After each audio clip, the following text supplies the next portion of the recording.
সম্মানিত ভিউয়ার্স, আসসালামু আলাইকুম। আপনারা যারা মরিচ চাষ করেছেন, আজকের ভিডিওটি তাদের জন্য। তো মরিচ চাষ করার ক্ষেত্রে মরিচের গাছের যে নিচের ডগাগুলো আছে অথবা ডালগুলো আছে, এই ডালগুলা কেটে দিতে হবে। তাতে করে গাছের নিচে আলো বাতাস প্রবেশ করতে পারবে এবং গাছ রোগবালাই মুক্ত থাকবে ইনশাল্লাহ। তো এই ডালগুলোকে কাটার ক্ষেত্রে অবশ্যই কাঁচি অথবা কাটার ব্যবহার করতে হবে। অনেকেই প্রশ্ন করতে পারেন যে ভাই, কাঁচি অথবা কাটার কেন, আমি তো হাত দিয়েই কেটে ফেলতে পারি।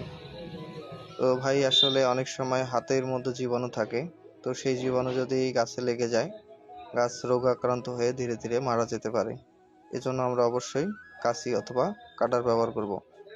আর গাছটা যখন নিচের দিকে আমরা ডালগুলো কেটে দেব, গাছটা উপরের দিকে লম্বা চওড়া এবং বড় হবে। এতে করে ফলন বেশি আসবে, গাছ শক্তিশালী হবে এবং গাছের নিচে আলো বাতাস প্রবেশ করলে গাছের গোড় পচন এবং ছত্রাক মুক্ত থাকবে ইনশাল্লাহ। আসসালামু আলাইকুম।